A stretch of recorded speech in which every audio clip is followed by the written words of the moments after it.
Good morning, guys, girls, YouTubers, internet strangers. So anyway, today, real quick, I wanted to talk about zero feedback on eBay. It has been recently. Let me fix that there. First of all, I've been organizing. Yesterday, I spent the whole day trying to get certain items up top, like that's all seasonal up there. And then I've got my Amazon side, and then eBay side, and then this behind me is going to go away, and we're going to try to get some better lighting in here, and kind of improve the environment a little bit. So I have more room. I actually have more room now. I can walk. I like that. I've got to get. I'm going to try to go to the swap meet this weekend and try to thin some of that stuff out in the front, get that done. But that's another episode. So anyway, as I digress, the zero feedback at eBay. There's a couple things that I have theories on, and I've mentioned one of them in the past with the square scanners that we bought at that CVS haul, where we had two of them sell, the only two when we were selling them, and I think it was getting like $19 or whatever for both of them. It ended up being where eBay stepped in after 4 days and put a case in for non-payment. It was a scam. And we just had another one today at 4:06 a.m. where we had an individual buy some pepper spray. I just put it on Amazon a couple weeks ago just to see if it would sell there faster. I've had it for a while. I paid, I think, $1 for it at the Dollar Tree. And I should have bought more of it because, it's a good deal. And I had it for like $10.37 or something like that.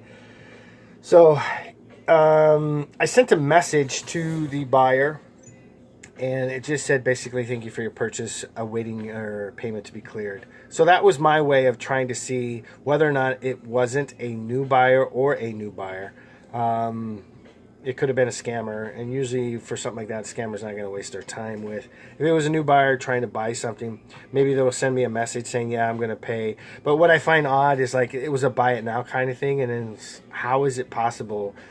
It's like you go and you say you're going to buy it and you don't buy it. It's like taking a loaf of bread to the checkout and putting it down on the conveyor belt and not paying for it and just walk away and say I'll be back later to get it. Nah, it just doesn't work that way. So that's a red flag.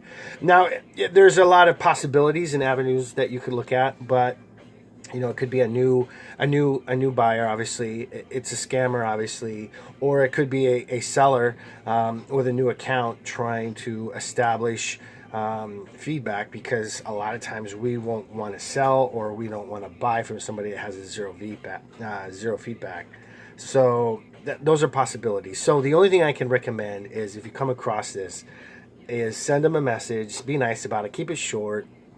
See if there's any kind of a communication coming back your way regarding the item. You can kind of gauge based upon maybe grammar usage, things of that nature. It is part of the business. At least the item is not being shipped. Don't ever ship it unless you verify it through PayPal. I'm trying to think with the previous ones that we had. I think we had 3 in the last 3 months, or no, 3 in the last 30 days. We had a credit card fraud where the item actually was sent out and it was paid, but then there was a return for it, and I inquired through PayPal, and they hooked me up and sent me back my money. But the item was sent to a location to an individual that didn't order it. So somebody scammed not only her address, but scammed her credit card and had the item sent to her. I think it was somebody she knew, because it was the name, the address on the shipping label was different from the address of the name on the payment. So there was some issues there.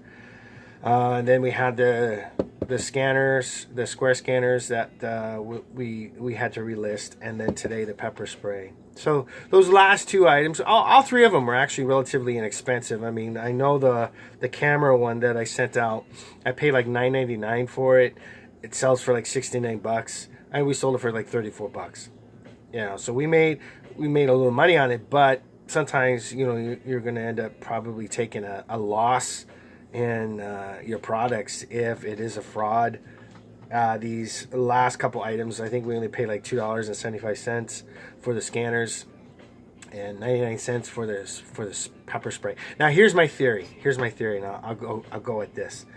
I honestly think when you get into those lower cost products that you put on eBay that are easily identifiable from coming from overseas in mass quantities on boats, in boxes, that go to Dollar Trees and things of that nature. Get my point?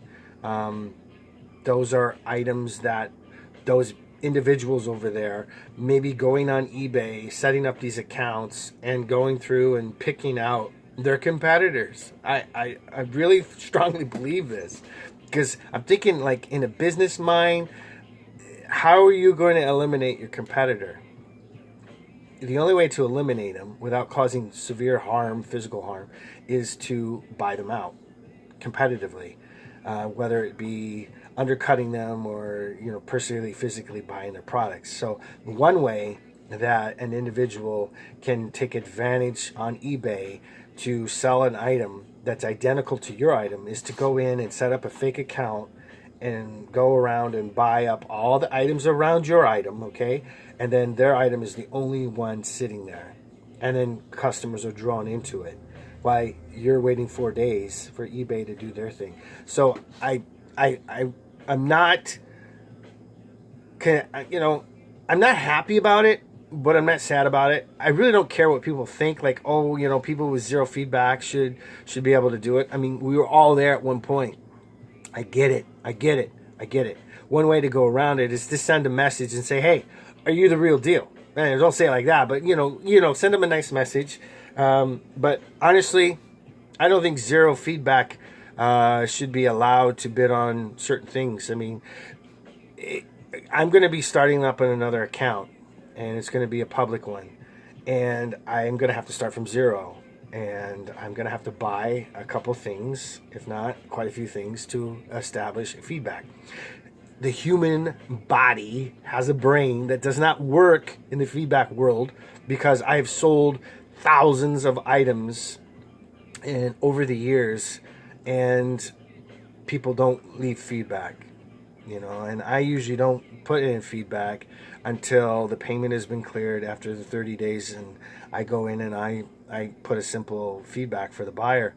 But people don't do it. I get out of 20, maybe 3 or 4 people that'll do it. And it just drives me crazy, because feedback does mean and does create revenue, in my opinion.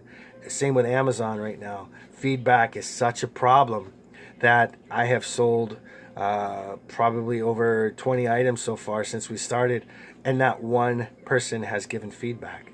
It's just gotten to the point where society is thinking, what about me? What about me? What about me? What about me? And it's sickening. It really is. So keep being selfish and self-centered, people of the world. I appreciate it, and I hope it all works out for you. So anyway, that's my grant. If you've gotten this far in the video, you're going to see that I made a mistake. That is my rant for the day. So zero feedback, just accept it. Send them a message asking them or advising them that once the payment is cleared, then you will go ahead and continue with the process of shipping out their item. If they don't respond, then within 4 days, they will, hi, good morning. And then within 4 days, oh! So within 4 days, eBay will do their thing. So thanks for watching, guys. Like and subscribe. Say good morning. Say good morning. It's early in the morning.